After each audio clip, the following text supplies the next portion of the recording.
Assalamualaikum warahmatullahi wabarakatuh.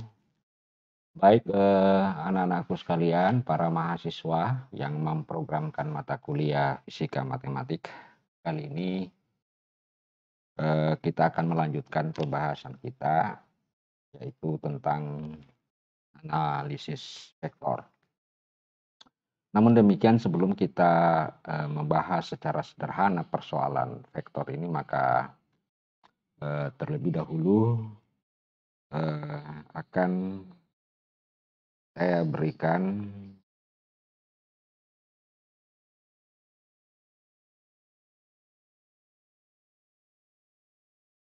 semacam pengantar supaya kita bisa membedakan apa sebenarnya itu vektor dengan besaran-besaran lain. Di dalam fisika kita mengenal ada dua jenis besaran vektor. Yang pertama kita sebut dengan besaran skalar. Nah, besaran skalar ini adalah sebuah besaran yang hanya memiliki nilai atau harga. Jadi hanya memiliki nilai atau harga. Nah, kita lihat contoh.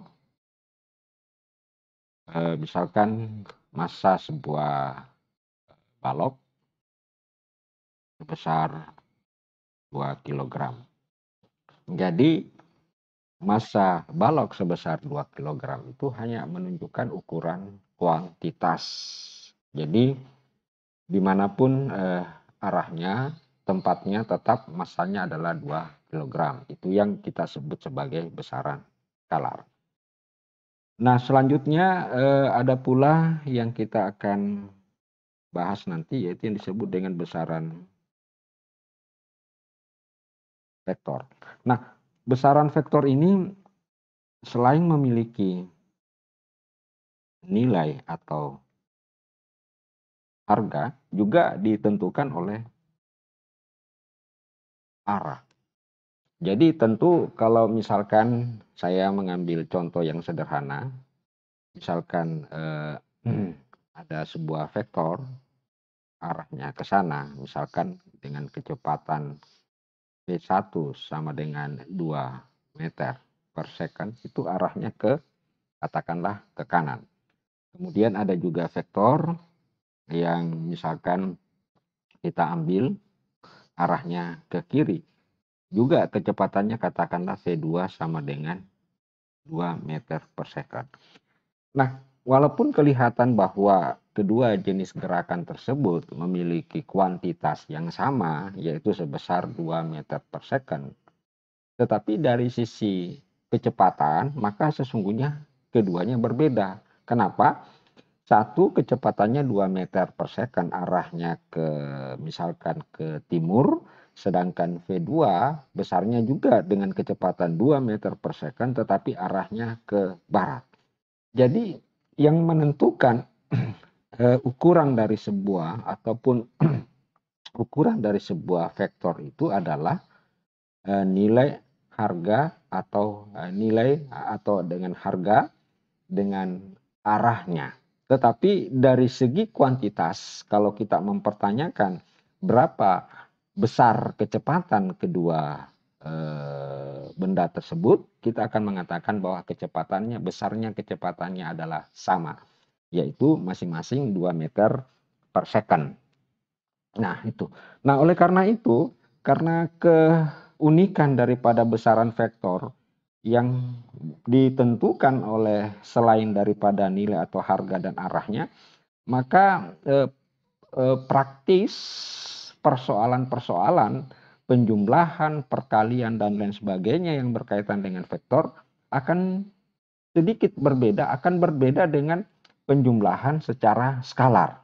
Nah, namun demikian, sebelum kita masuk ke aspek operasi penjumlahan, operasi perkalian, maka terlebih dahulu kita harus memahami beberapa hal yang penting berkaitan tentang vektor. Misalnya adalah persoalan tentang simbol. Ini penting, simbol atau notasi. Ini penting karena untuk membedakan antara besaran skalar dengan besaran vektor. Nah, untuk simbol ataupun notasi, besaran vektor itu digambarkan dengan sebuah tanda panah. Ya, digambarkan dengan sebuah tanda panah, di mana tanda panah tersebut menunjukkan daripada arah. Jadi kalau misalkan ini adalah O, ini ujung panahnya adalah A, maka penulisannya yang benar adalah vektor OA. Nah, ada juga yang menuliskan, misalkan dia tuliskan di sini A, nah itu penulisan vektor OA sama saja dengan penulisan vektor A. Ya, jadi ini adalah merupakan simbol daripada besaran vektor. Nah, besaran vektor ini arahnya adalah ke kanan. Kemudian untuk menyatakan besaran sebuah vektor disimbolkan oleh, nah ini menyatakan besar. Jadi besar itu artinya menyatakan harga mutlak. Atau bisa juga kita tulis vektor besarnya vektor A. Nah, ini yang pertama. Kemudian yang kedua, bahwa untuk arah untuk arah vektor atau vektornya itu sendiri itu prinsipnya dapat digeser, jadi dapat digeser atau dipindahkan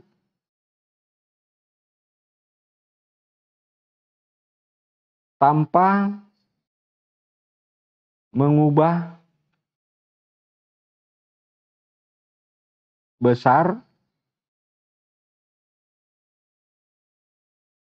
Nah, ini adalah sebuah prinsip. Jadi sebuah vektor itu sesungguhnya kita bisa pindahkan, kita bisa geser ke mana saja.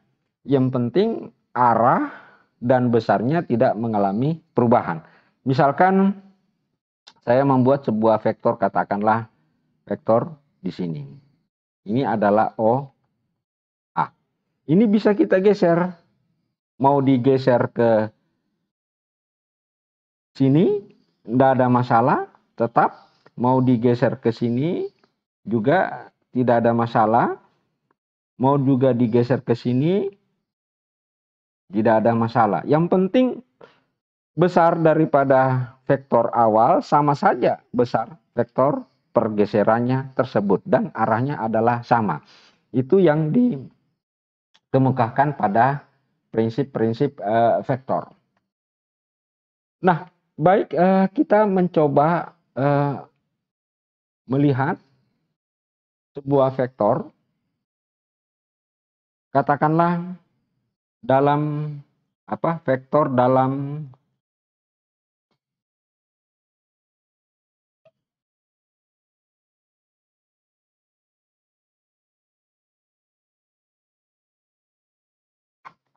Nah, kita pentingkan kita perlukan vektor dalam sistem koordinat.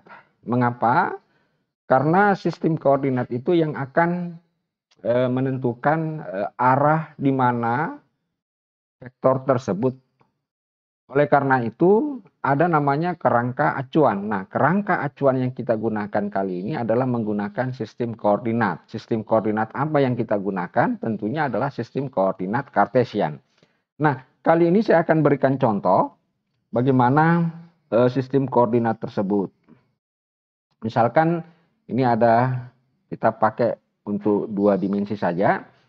Ini misalkan adalah sumbu X dan ini adalah sumbu Y. Nah, kemudian ada sebuah vektor yang bergerak dari titik asal 0,0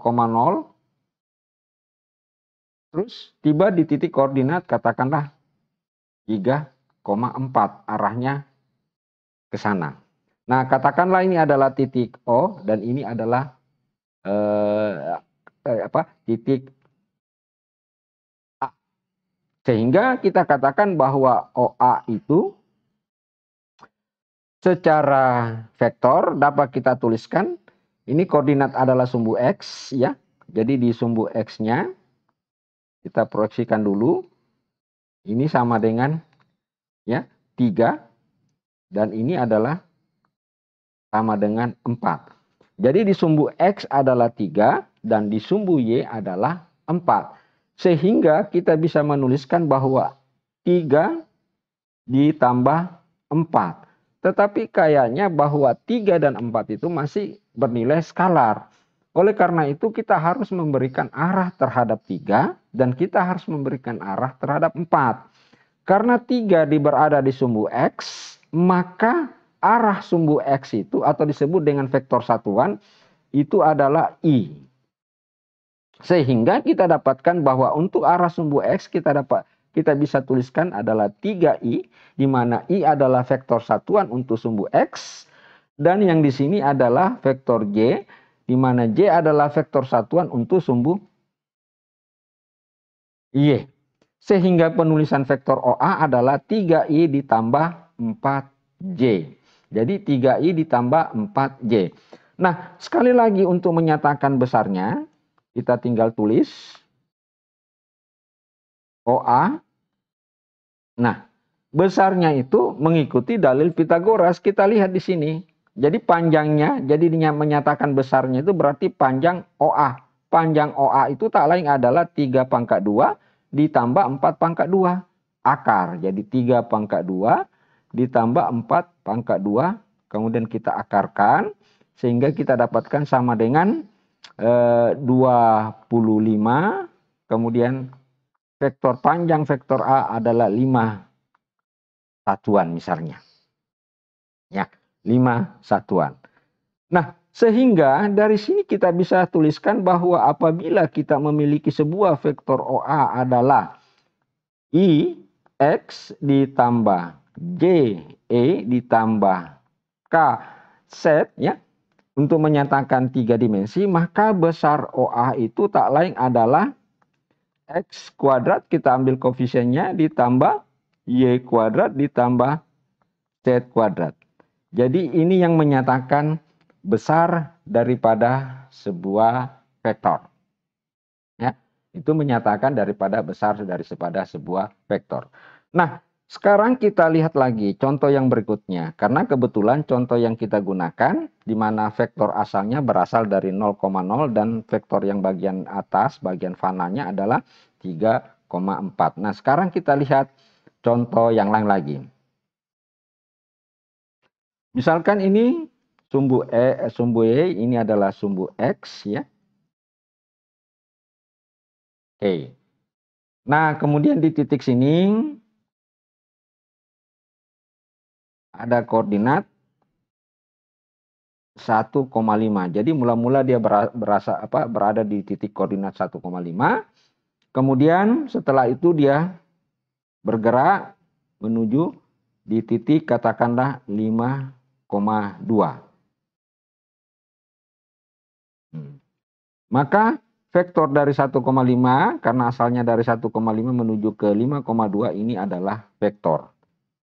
Nah, misalkan ini adalah vektor titik A dan titik koordinat titik B. Dan ini kita sebutnya vektor A, bisa. Nah, tentukan berapa besar daripada vektor AB atau vektor A. Nah, yang di sini perlu kita ketahui bahwa yang pertama kita harus tentukan adalah vektor AB. Jadi yang kita tentukan adalah vektor vektor AB. Nah, vektor AB itu karena berada dalam sistem koordinat, maka untuk koordinat 5 pada sumbu X dan untuk titik koordinat awal adalah 1 pada koordinat sumbu X itu kita perkurangkan. Jadi 5 dikurang 1 sama dengan 4I ya, karena di sumbu X. Jadi 5 dikurang 1. Kemudian berikutnya 2 dikurang 5 berarti minus 3 J. Berarti besar vektor apa? Vektor AB tersebut adalah 4I dikurang 3J. Oke. Selanjutnya untuk menyatakan besarnya vektor AB, maka kita tinggal pangkat 2-kan masing-masing suku, kemudian diakarkan jadi 4 pangkat 2 ditambah minus 3 pangkat 2, kemudian kita akar, kemudian kita dapatkan 16 ditambah 9 sama dengan akar 25, maka hasil akar 25 adalah akar 5 satuan. Nah, itu besar dari vektor AB. Nah, sekarang kita ingin menentukan besarnya sudut yang dibentuk oleh AB terhadap sumbu X positif. Itulah sebabnya kenapa kita menggunakan sistem koordinat Kartesian, karena untuk menyatakan arah, maka biasanya kita mengambil titik acuan adalah sistem koordinat. Dan umumnya digunakan pada bagian sumbu X. Nah, sekarang kita ingin menentukan besar daripada atau arah daripada vektor AB. Nah, untuk menentukan arah daripada vektor AB, maka kita tinggal menggunakan tangen theta, ya. Tangen theta, misalkan tangen theta itu adalah tentu Y per X sesuai dengan aturan, ya.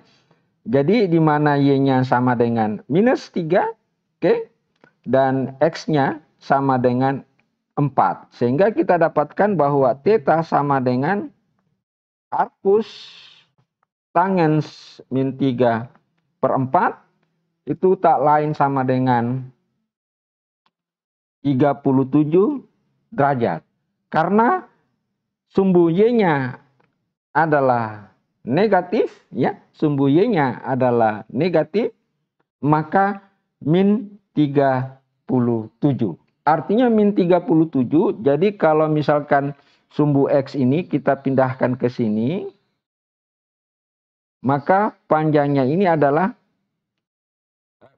besarnya itu adalah 37 derajat. Karena arahnya searah dengan jarum jam, maka ditulis sebagai minus 37 derajat. Persis ataupun mirip pada saat kita mengkaji persoalan tentang bilangan kompleks, ya. Jadi senantiasa mengacu kepada sistem koordinat sumbu X. Nah, baik, selanjutnya kalau sudah difahami dengan baik, maka kita akan melangkah ke pembahasan berikutnya, yaitu penjumlahan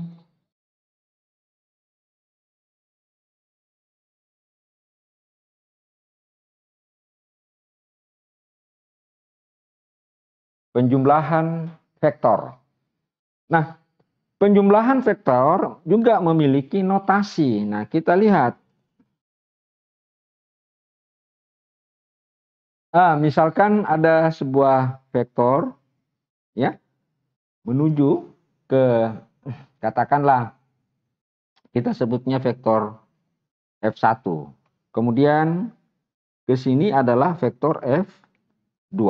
Maka menurut teori penjumlahan bahwa F1 ditambah F2 itu tak lain adalah namanya resultan, ya. Sehingga kita bisa gambarkan ini adalah resultan. Ya. Dengan demikian kita bisa tulis bahwa resultan itu adalah sebuah vektor F1 ditambah F2. Nah, itu adalah sebuah vektor.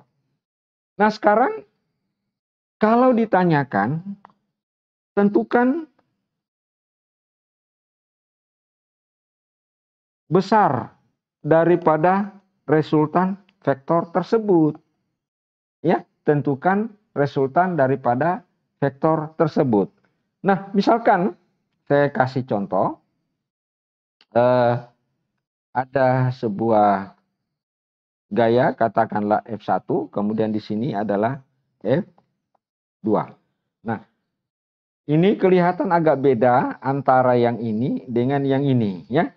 Nah, sekali lagi tadi saya bisa tuliskan kita sudah dapat penjelasan dari di awal bahwa vektor itu bisa dipindahkan ke sini. Sehingga bentuknya yang ini sama dengan bentuk yang ini. Sehingga resultannya kita dapatkan adalah sama dengan R. Ya, sama dengan R. Jadi perlu saya jelaskan bahwa kasus ini secara faktual biasa kita temukan, misalkan seorang anak bergerak ke timur, jadi dia bergerak ke timur, sini adalah F1, setelah itu dilanjutkan bergerak ke arah utara, melenceng sedikit ke arah utara. Nah, ini biasa kita temukan di dalam persoalan perpindahan. Sehingga kalau ditanyakan berapa besarnya perpindahan, maka inilah perpindahan daripada anak tersebut. Tetapi untuk kasus ini sering kita dapatkan, misalkan ada sebuah bola, tiba-tiba secara serentak ataupun bersamaan dipukul dengan gaya F1 ke sini, dan dipukul dengan gaya F2. Itu serentak secara bersamaan. Sehingga gerakan bola itu arahnya kemana? Pasti arahnya ke sini. Nah, ini semua adalah jenis-jenis penggambaran vektor. Tetapi pada dasarnya baik dengan menggunakan prinsip yang ini maupun menggunakan prinsip yang ini, maka yang harus kita tentukan itu adalah sudut. Sudut antara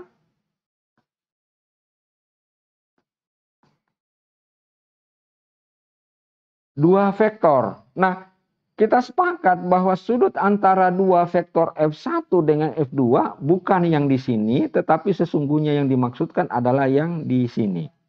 Sebab kalau ini kita pindahkan, saya buat dulu gambar yang baru. Misalkan ini tadi gini, ya. Oke. Nah, ini sebutkan adalah R, katakanlah ini F1, ini adalah F2, ya. Ini seolah-olah kita seakan-akan bahwa sudut yang dibentuk antara dua vektor adalah yang ini. Tetapi secara formulasi nanti kita akan dapatkan bahwa sesungguhnya itu sekali lagi bahwa vektor ini bisa kita tarik geser ke sini. Yang penting besar dan arahnya tidak berubah. Sehingga yang dimaksudkan itu adalah sudut theta yang di sini. Nah, kemudian yang kedua tadi yang seperti ini, itu langsung bisa kita dapatkan. Ini adalah F1, ini adalah F2, dan ini adalah sudut theta. Nah, kalau yang ini sudah sesuai dengan ketentuan. Sehingga dari rumus kedua ini kita dapatkan bahwa untuk menyatakan besar vektor R itu adalah F1 kuadrat ditambah F2 kuadrat ditambah 2F1 F2 cos theta. Oke, jadi kita sudah dapatkan bahwa besar daripada penjumlahan dua buah vektor adalah F1 kuadrat ditambah F2 kuadrat ditambah 2F1 F2 cos theta. Baik, kita lanjut lagi. Untuk memudahkan memahami itu, saya akan memberikan sebuah contoh.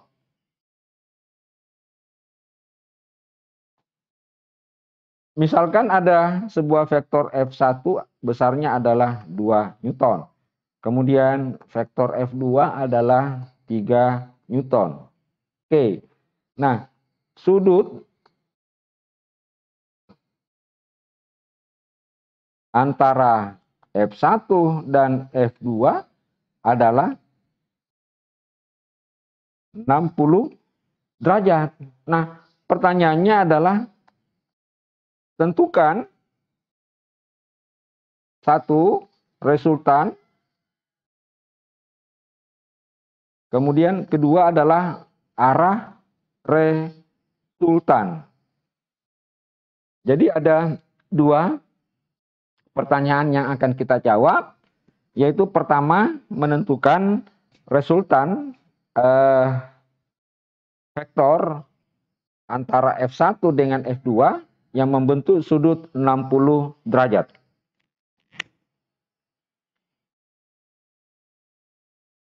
Nah, bagaimana cara menyelesaikan soal seperti ini? Maka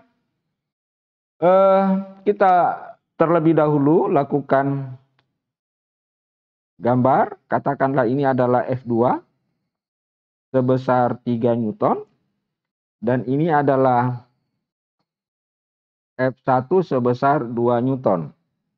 Dan diketahui bahwa sudut antara F2 dan F1 dan F2 adalah 60 derajat. Nah, tentukan resultannya. Nah, tentu dengan cara yang seperti dikemukakan tadi, maka resultan daripada F1 dan F2 adalah R. Dengan menggunakan rumus cosinus tadi, maka kita dapatkan bahwa resultan daripada kedua vektor itu tentu adalah F1 kuadrat ditambah F2 kuadrat ditambah 2F1 F2 cos theta, kemudian kita akar. Nah, hasilnya kita dapatkan bahwa F1 itu tak lain sama dengan 2 pangkat 2 ditambah 3 pangkat 2, kemudian 2 kali 2, kemudian dikali 3. Nah, cos 60 itu adalah 1/2, kemudian akar. Nah, sehingga kita dapatkan hasilnya sama dengan berapa? Ini sama dengan 4 ditambah 9 ya, ditambah 6. Oke? Jadi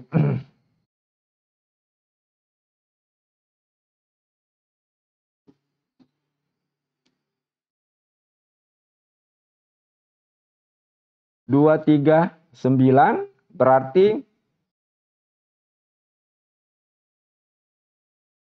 sama dengan akar akar 19. Ini adalah nilai daripada resultan adalah R. Nah, sekarang pertanyaan B, tentukan berapa arah daripada resultan tersebut. Nah, untuk itu maka kita gunakan seperti ini. Ini katakanlah gambar yang pertama tadi adalah F1 2 Newton, kemudian ini adalah F2 sama dengan 3 Newton. Ini 60 derajat. Kemudian kita gambar resultannya adalah R. Nah, bagaimana cara menentukan arah daripada resultan? Nah, kita tarik garis di sini ya, kemudian kita tarik garis yang tegak lurus. Ya. Sehingga sudut ini sama dengan sudut ini, yaitu sebesar 60 derajat. Oke? Karena sisi ini sejajar, maka sudutnya ini adalah 60, maka ini juga 60. Maka sudut antara resultan dengan F3 katakanlah adalah theta. Nah, ini dia. Ya. Dengan demikian kita tinggal menggunakan rumus perbandingan, di mana kita ketahui bahwa sin theta berarti sin theta itu misalkan ini tingginya adalah H. Jadi tinggi ini adalah H. Jadi H, jadi sin theta H per K. Demikian pula kita dapatkan bahwa sin 60 sama dengan H per F1. Nah, kita ganti ini akar 19, ini kemudian H. Kita ganti F1-nya sama dengan 2 Newton. Sedangkan sin 60 sendiri. Nah, sehingga kita bisa membandingkan antara persamaan bintang 1 dengan persamaan bintang 2. Jadi kita bisa membandingkan antara persamaan bintang 1 dengan persamaan bintang 2. Kalau kita bandingkan maka kita dapatkan sin theta per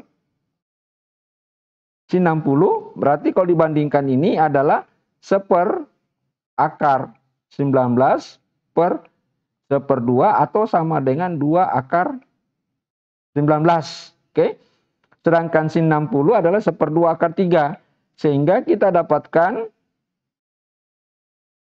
bahwa sin theta sama dengan ini pindah ke sini berarti seperdua akar 3 kali 2 per akar 19. Sehingga duanya hilang, kita dapatkan akar 3 per akar 9. Dengan demikian bisa kita tuliskan ini adalah akar seper 3 ya. Sama dengan akar bukan 19 ya, sorry. Salah. Jadi ini salah, akar 19. Cukup sampai di sini saja. Dengan demikian kita sudah dapatkan bahwa theta sama dengan arcus sin akar 3 per akar 19. Tinggal gunakan kalkulator, maka sudut theta yang kita dapatkan kita bisa tentukan. Dengan demikian ini adalah sudut yang dibentuk oleh apa? Sudut antara resultan R dengan F2 ya. Sudut antara R dengan F2. Berarti ini menunjukkan arah daripada resultan tersebut. Nah, baik, sekarang karena tadi kita membahas juga tentang persoalan vektor di dalam sistem koordinat. Nah, selanjutnya bagaimana kita bisa menyelesaikan penjumlahan vektor yang berada di dalam ruang atau sistem koordinat Kartesian. Nah, kita lihat untuk contoh 2. Nah, misalkan ada sebuah vektor A, yaitu adalah 3i, ya, vektor satuan i adalah, jadi i itu adalah vektor satuan dalam arah sumbu X, ditambah dengan 2j, j itu adalah vektor satuan dalam arah sumbu Y, dikurang dengan 3k, dalam k itu adalah vektor satuan dalam arah sumbu Z. Kemudian B, I kurang 4J, kemudian ditambah K. Maka yang kita ingin tentukan, tentukan A, penjumlahan vektor A dengan B. Kemudian yang ditanyakan tentukan besar daripada penjumlahan vektor A dan B tersebut. Nah, kalau penjumlahan vektor dalam sistem koordinat Kartesian, maka kita menjumlahkannya berdasarkan vektor satuan yang sejenis. Jadi kita hanya menjumlahkannya pada vektor satuan yang sejenis. Dengan demikian kita bisa dapatkan bahwa untuk pertanyaan A, vektor satuan A ditambah B, itu bisa kita tulis 3i ya, ditambah 2j dikurang 3k. Karena jumlah maka kita kasih jumlah ya, mi kurang 4j ditambah k. Dengan demikian kita tinggal menjumlahkan antara 3i dengan i yang sesama memiliki vektor satuan ya, yang vektor satuannya sejenis. Berarti 3i ditambah i adalah 4i, kemudian 2j dikurang 4j sama dengan 2j ya. Kemudian minus 3k ditambah k sama dengan kurang 2k ya, sama dengan 2k. Nah, dengan demikian kita sudah bisa tentukan berapa besarnya A. Kalau yang vektor yang berada di dalam ruang, maka kita tinggal mengkuadratkan untuk koefisien-koefisien setiap vektor satuan, lalu dijumlahkan. Sehingga seperti kayak yang tertulis ini, maka kita dapatkan untuk besarnya adalah 4 pangkat 2 ditambah minus 2 pangkat 2 ditambah minus 2 pangkat 2, kemudian akar. Sehingga kita dapatkan ini sama dengan 16 ditambah 4 ditambah 4. Ya. Jadi 16 ditambah 4 ditambah 4 sama dengan akar 24 satuan. Nah, inilah cara kita menjumlahkan sebuah besaran vektor yang berada di dalam sistem koordinat Kartesian. Mudah-mudahan dari kedua contoh ini mengenai tentang penjumlahan vektor sudah bisa dimengerti. Nah, selanjutnya saya akan memberikan soal tambahan lagi untuk penjumlahan vektor. Ini kita lihat lagi contoh, misalkan contoh ketiga ya. Nah, contoh ketiga,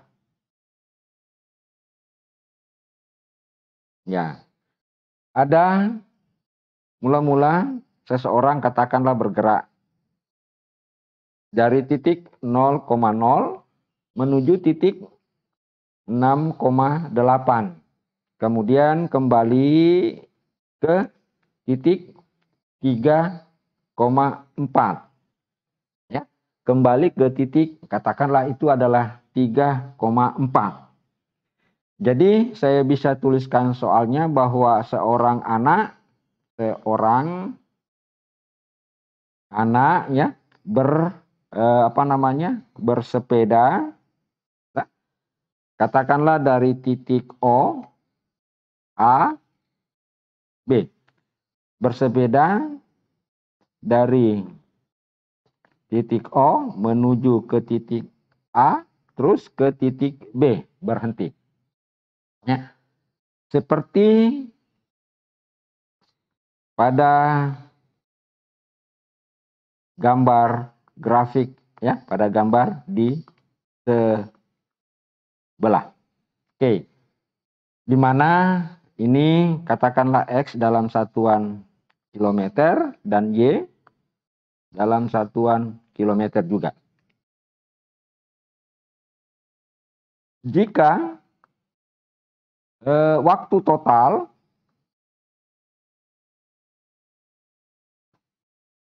anak bersepeda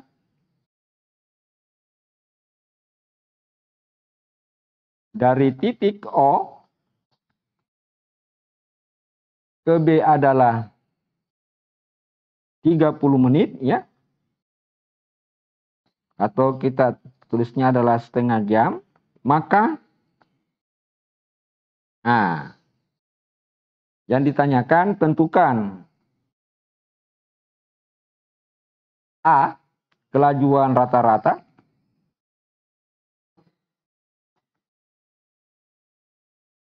B, kecepatan rata-rata. Nah, sekarang ada ini. Jadi mula-mula anak, jadi seolah-olah anak bekerja, bergerak ke sini, itu adalah arahnya ke menuju A, ya, menuju A,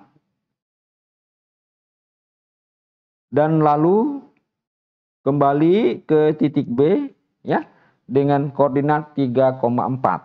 Nah, yang ditanyakan tentukan kelajuan rata-rata. Nah, tentu kalau kita ingin menentukan kelajuan rata-rata, maka kelajuan rata-rata, maka yang kita harus cari adalah P rata-rata adalah panjang total dibagi dengan waktu. Waktu total. Nah, sekarang kita cari vektor OA. Jadi dari atas kita dapatkan bahwa dari grafik kita dapatkan vektor OA sama dengan, ya, kita lihat untuk sumbu X 6 kurang 0, 6I. Kemudian sumbu Y 8 kurang 0 sama dengan 8J. Ya, kita dapatkan sebesar 8J. Sehingga dari sini, kita cari dulu ya untuk vektor AB. Nah, vektor AB 3 dikurang 6 berarti min 3I. Kemudian 4 kurang 8 sama dengan 4Y. Nah, karena rumus daripada kelajuan rata-rata adalah panjang total dibagi dengan waktu total, maka ini kita cari besarnya. Besarnya OA. Besarnya OA adalah 36, ya. Ini pangkat 2 kan ditambah 64, kemudian di akar itu sama dengan 10. Katakanlah dalam satuan 10 km. Sedangkan untuk yang berikutnya AB, ya, panjang AB kita lihat minus 3I berarti 9 ditambah 16 akar ini sama dengan 25 berarti 5 km. Dengan demikian kita bisa dapatkan bahwa laju rata-rata itu sama dengan panjang OA ditambah panjang AB dibagi dengan T. Nah, ini panjang OA adalah 10 km ditambah 5 di 1/2 jam. Berarti ini sama dengan 15 bagi 1/2 sama dengan 30 km per jam. Inilah kecepatan rata-rata anak bersepeda, yaitu 30 km per jam. Bukan kecepatan rata-rata, laju rata-rata. Nah, selanjutnya kita ingin menentukan kecepatan rata-rata.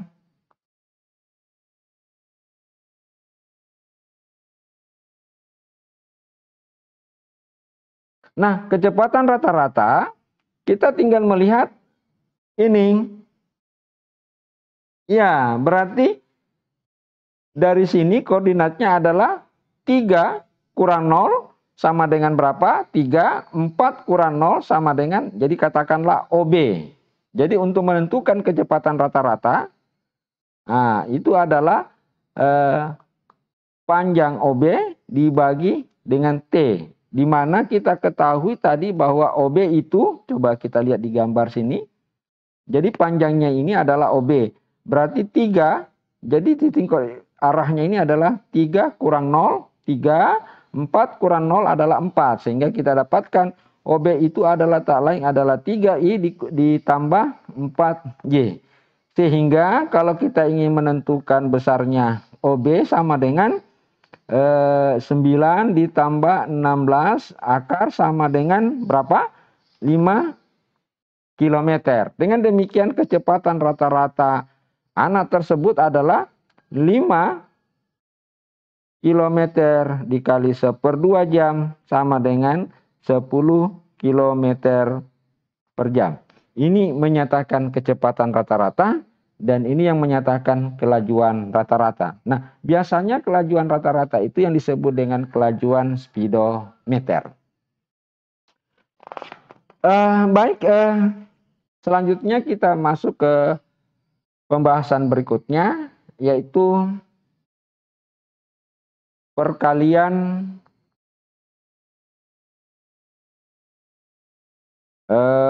dot. Jadi ada disebut dengan perkalian dot. Nah, ini namanya dot. Jadi perkalian dot itu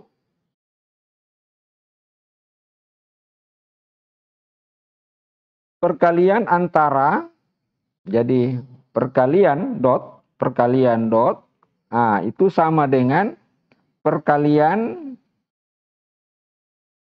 antar dua vektor.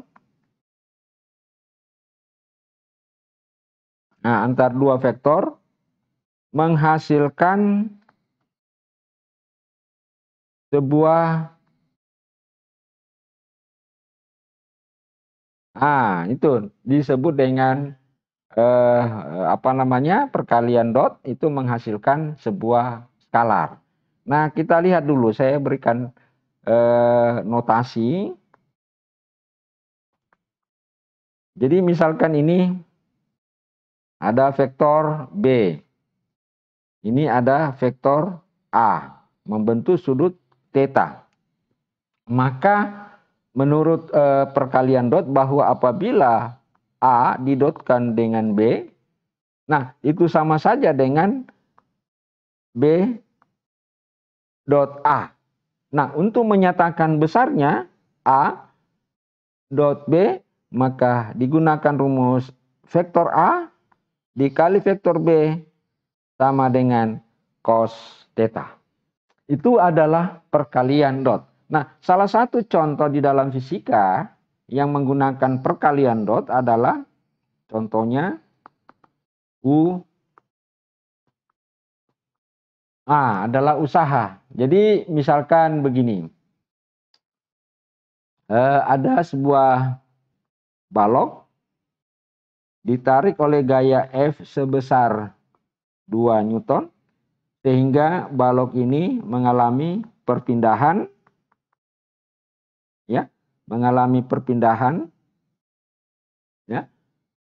sejauh 2 meter.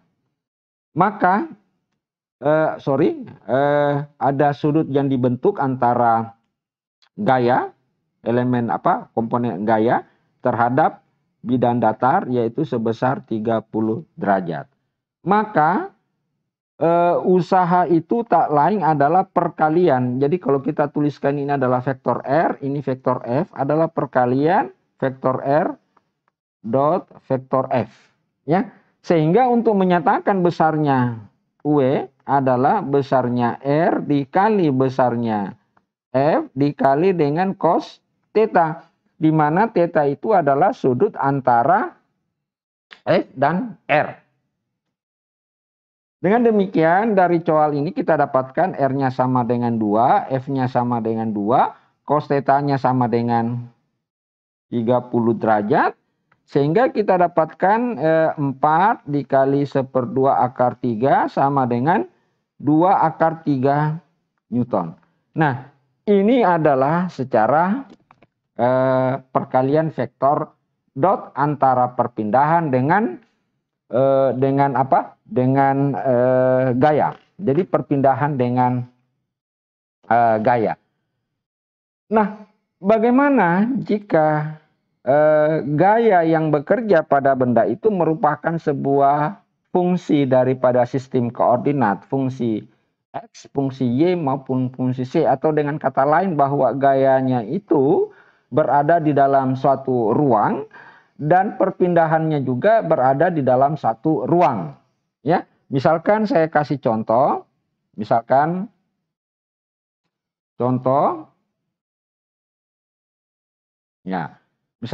kita dapatkan sebuah vektor gaya F, ya, besarnya adalah 2I kurang 3J ditambah K dalam satuan Newton, ya.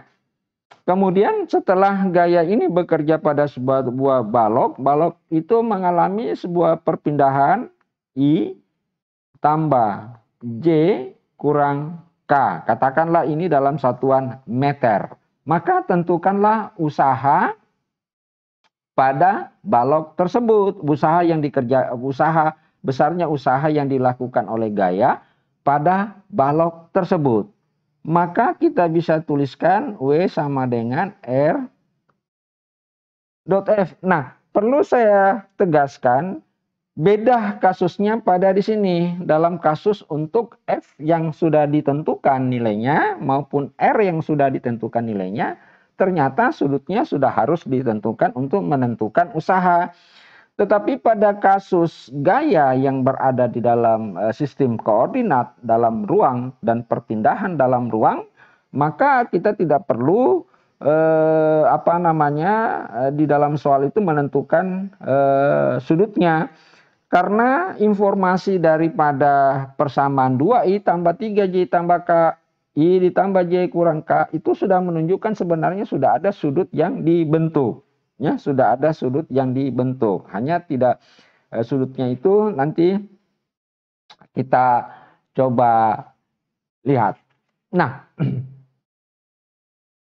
sekarang kita tinggal memasukkan W. Jadi kita gunakan rumus W. Ya, kita gunakan rumus W. Jadi kalau mau ditanyakan besarnya, katakanlah ini R F cos theta. Ini tidak bisa kita gunakan. Kenapa tidak bisa kita gunakan? Karena kita tidak bisa menentukan rumusnya. Sebenarnya bisa sih dengan mengkalkulasi daripada persamaan F dan R. Tetapi itu agak rumit, agak susah, agak sulit. Sehingga cukup kita menggunakan rumus yang ini untuk menentukan berapa besarnya usaha. Kenapa? Karena kalau R didotkan dengan F akan menghasilkan sebuah bilangan tertentu yang kita sebut dengan bilangan skalar. Nah, oke, kita selesaikan. Ya, berarti F sama dengan R. R-nya sama dengan I ditambah J kurang K, kemudian didotkan dengan 2I kurang 3J ditambah K. Nah, sebelum kita menyelesaikan, perlu saya berikan catatan dulu. Karena di sini nanti ada perkalian vektor satuan dot antara dengan vektor satuan dot yang lain, dengan perkalian vektor satuan yang lain. Jadi perlu ada semacam sebuah rumusan yang sudah kita hafal sudah kita hafal dengan baik. Nah, misalkan kalau saya katakan I dot dengan I, karena vektor satuan itu yang didotkan. Nah, I dot I itu artinya apa? Vektor I berimpit dengan vektor I. Ya, sehingga kalau kita cari dot I besarnya, tentu I. Nah, I dot I itu menunjukkan bahwa vektor satuan tersebut berimpit. Dengan demikian dia punya sudut adalah 0. Sehingga kita bisa tuliskan cos 0. Ya. Vektor satuan besar daripada vektor satuan adalah 1. Namanya saja satuan. Besar dari vektor satuan I juga adalah 1. Cos 0 adalah 1. Sehingga I dot I sama dengan 1. Dengan demikian, kalau I dot I sama dengan 1, maka tentu J dot J juga sama dengan 1. K dot K juga sama dengan 1. Tetapi kalau I dot J pasti sama dengan 0. Kenapa sama dengan 0? Karena I-nya ke sini, J-nya ke sini. Ya. Berarti I dengan J tegak lurus. Kalau dia tegak lurus berarti cos 90. Cos 90 itu sama dengan 0. Sehingga I dot J atau J dot I sama dengan 0. I dot K juga sama dengan 0. K dot I juga sama dengan 0. Yang jelas bahwa apabila besaran vektornya atau vektor satuannya berbeda, lantas didotkan akan menghasilkan sama dengan 0. Kalau vektor satuannya sama didotkan, maka dia akan menghasilkan 1. Oke. Nah, ini adalah hal-hal yang kecil, tetapi kita harus pahami, kita harus hafal, kita harus tahu dengan baik untuk memudahkan mengkaji, mempelajari analisis vektor ini. Nah, selanjutnya kita masuk ke sini. Kita dapatkan bahwa I jadi 1I didotkan dengan 2I sama dengan 2, ya. I dot I sama dengan 1. Oke? I dot I. Jadi ini kali ini 2. Kemudian J kali 3J sama dengan minus 3. Tidak usah kita kalikan I kali J karena IJ sudah sama dengan 0. Jadi kita hanya mengalihkan sesamanya untuk dot. Kemudian K dot K juga sama dengan 1. Jadi tinggal 1. Sehingga kita dapatkan usahanya sama dengan minus 2 joule. Apa arti daripada 2 joule? Jadi 2 joule itu artinya minus 2 joule itu maknanya apa? Bahwa usaha ini adalah yang melakukan usaha adalah usaha untuk melawan gaya gesekan. Namanya usaha gaya gesekan. Kenapa dikatakan usaha gaya gesekan? Karena gaya gesekan inilah yang menyebabkan terjadinya arah gaya, kan perbedaan arah gaya dengan perpindahan itu berlawanan. Itu yang kita sebut dengan usaha negatif. Usaha negatif itu adalah dalam konteks gerakan dinamika disebut dengan usaha gaya gesekan. Itu sebesar minus 2 joule. Nah, selanjutnya kalau muncul sebuah pertanyaan, tentukan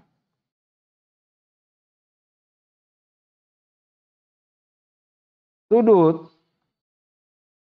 antara F dan R. Pada kasus ini, maka dapat kita lakukan dengan menggunakan rumus W sama dengan R cos theta. Nah, W-nya tadi kita dapatkan sama dengan berapa? Minus 2 joule. Nah, R-nya ini, ya, R-nya ini kita dapatkan tadi berapa? R-nya sama dengan I tambah J tambah K. Jadi kita cari dulu di sini. Besarnya R itu, karena R-nya itu adalah I tambah J tambah K, maka kita dapatkan 1 pangkat 2 ditambah 1 pangkat 2, ya, ditambah min 1 pangkat 2. Kemudian akar, kita dapatkan R-nya sama dengan akar 3, katakanlah akar 3 meter. Kemudian untuk F, besarnya F, nah, kita tinggal lihat. Berarti 2 pangkat 2 ditambah minus 3 pangkat 2 ditambah 1 pangkat 2. Ya. Jadi kita dapatkan di sini akar 2 pangkat 2 ditambah minus 3 pangkat 2 ditambah 1 pangkat 2. Jadi kita dapatkan sama dengan 4 ditambah 9 ditambah 1 sama dengan akar 14. Jadi kita dapatkan sama dengan akar, bukan akar 14 ya. Nah, 2, 3, 9. 2, 3. Berarti di sini 2, ini 2, 3, 1. Berarti 4 tambah 9. Kemudian 1. Berarti akar sudah betul. Sama dengan akar 14 Newton. Oke, kita tinggal masukkan. Akar 3 ditambah dengan akar 14 kali akar 14 cos theta. Sehingga kita dapatkan cos theta sama dengan minus 2 akar. Ini bisa dikali masuk ya. Sama dengan 3, 43 akar 3. Akar 3 berarti 42. Akar 42. Nah, dengan demikian sudutnya itu kita dapatkan theta sama dengan arcus minus 2 akar.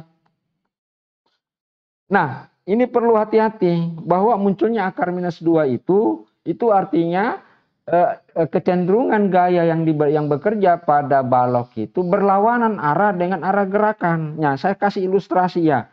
Kalau sebuah balok ini diberikan gaya ke sini, maka dia berpindah ke sini. Maka ini kita sebut dengan theta.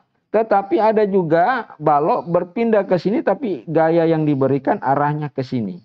Nah, ini biasa yang bekerja gaya gesekan. Sehingga sudut yang dibentuk adalah ini. Nah, sudut ini didapatkan ini, ya.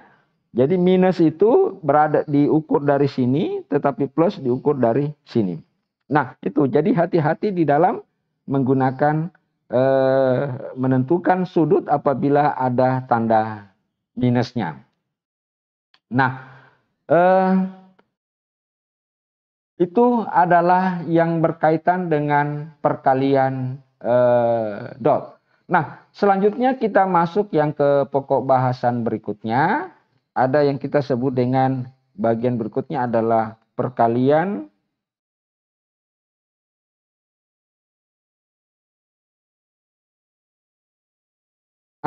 perkalian cross ini adalah perkalian cross. Jadi perkalian cross, saya kasih saja contoh. Misalkan ini ada sebuah vektor A, ini vektor B, ini berada pada satu bidang, ya, pada bidang. Katakanlah ini bidang, ini bidang. Maka jika A, nah ini A cross B, atau A cross B, maka dia akan menghasilkan vektor C. Jadi sama halnya kalau kita memutar sekrup dalam arah kiri, ya, dalam arah kiri, maka sekrup itu akan keluar. Sama dengan ini jika diputar A ke B, maka hasil perkalian cross vektornya itu adalah C.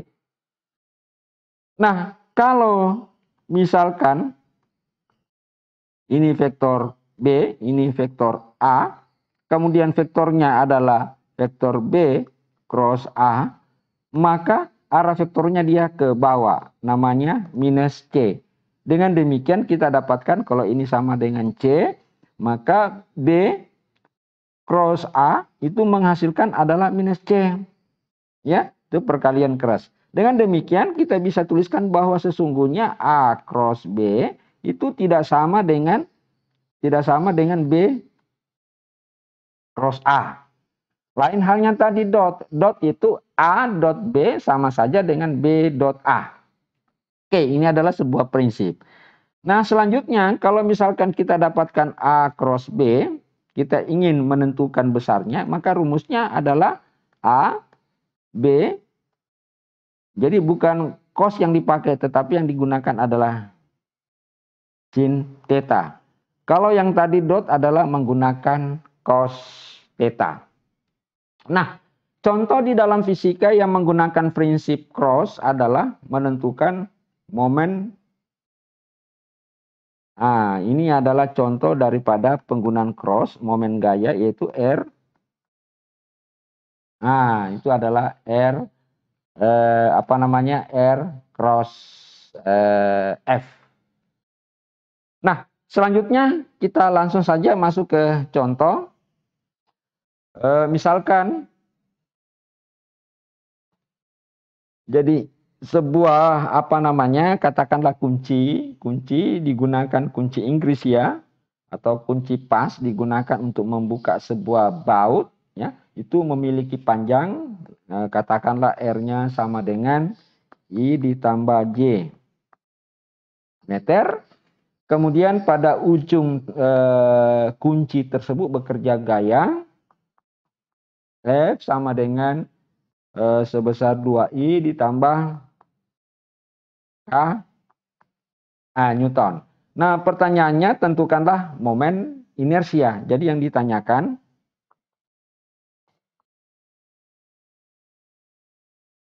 tentukan momen inersia, ya. Tentukan momen inersia. Maka dengan menggunakan rumus tadi, maka kita sudah bisa dapatkan bahwa Tau sama dengan R cross F. Ya, Tau sama dengan R cross F. Jadi kita tinggal membuat perkalian, ya, I tambah J. Ini cross dengan 2I tambah K. Cross. Nah, ada catatan yang saya ingin tuliskan lagi, seperti halnya pada kasus pada kasus dot. Nah, sekarang kita lihat bagaimana prosedur untuk perkalian IJK. Nah, kalau I cross J, ya, jadi I cross J, ingat berarti hasilnya adalah K. Gitu. Nah, terus ini J cross K, jadi searah apa perputaran jarum jam ya, perputaran jarum jam, J cross K, maka hasilnya adalah I. Nah, kalau K ke sini, K cross I, hasilnya sama dengan J. Oke, itu bisa kita lihat. Jadi sehingga bisa saya tuliskan bahwa kalau I cross J hasilnya K, J cross K hasilnya adalah I, ya. Kemudian K cross I sama dengan J. Nah, kalau kebalikannya, misalkan J cross I itu adalah minus K. Ya, kebalikannya ya. Kalau K cross J, ya, tentu sama dengan minus I. Demikian pula halnya I cross K sama dengan minus J. Nah, ini adalah sebuah aturan perkalian vektor satuan. Dan saya harap ini bisa dihafal dengan baik atau diingat, selalu diingat. Nah, sekarang kita mulai bekerja dengan persamaan ini. Nah, kita mulai dulu I cross 2I. Karena dia sama, sekali lagi maaf saya lupa. Kalau I cross I sama dengan J cross J sama dengan K cross K, ya, itu sama dengan 0. Kenapa sama dengan 0? Karena I cross I maupun J cross J, K cross K, karena KK itu adalah berimpit, sudutnya sama dengan 0. Karena rumusnya menggunakan sin, ya, ini menggunakan sin berarti sin 0 sama dengan 0. Sehingga I cross I sama dengan 0. Nah, sekarang kita lanjut. Jadi I dengan ini sudah sama dengan 0. Jadi ini enggak. Sekarang I dengan K. I dengan K, coba kita periksa mana. I dengan K, I dengan K sama dengan min J. Jadi I dengan K sama dengan min, ya, 1I cross K sama dengan minus J.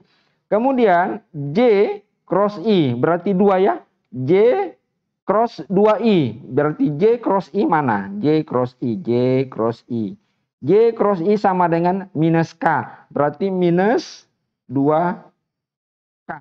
Ya, karena J cross I sama dengan. Nah, selanjutnya J cross K. J cross K berarti J cross K mana? J cross K sama dengan I. Berarti ditambah dengan I. Dengan demikian momen gayanya adalah I dikurang J dikurang 2K. Nah, ini sama dengan satuannya adalah Newton meter. Nah, inilah momen inersia. Nah, kalau ditanya berapa besarnya momen, tinggal kita ambil besarnya ini. Tentu kita pangkat 2-kan ini berarti 1 pangkat 2 ditambah min 1 pangkat 2 ditambah minus 2 pangkat 2 kemudian akar. Berarti min 1 tambah 1 tambah 4 sama dengan akar 6 Newton meter. Nah, ini adalah besar daripada vektor momen gaya yang bekerja pada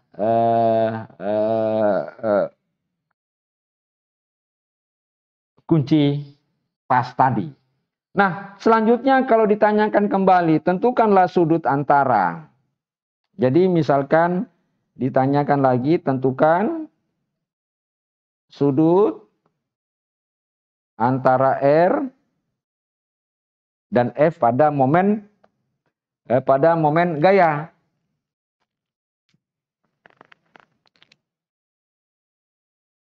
Maka kita gunakan rumus T sama dengan R sama dengan kali F sama dengan sin. Ini rumus besar. Nah, ini tadi sigma besarnya momen gaya itu sebesar 6. Kita terlebih dahulu cari dulu besarnya R, ya. Nah, besarnya R itu tadi ini. Jadi R-nya mana R-nya? Ini. I tambah J. Berarti itu adalah besarnya R adalah 1 pangkat 2 ditambah 1 pangkat 2 akar sama dengan akar 2. Oke? Kemudian besarnya F mana tadi? Saya buka kembali.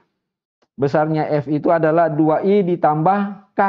Jadi kalau 2I ditambah K, berarti 2 pangkat 2 ditambah 1 pangkat 2 sama dengan akar 5.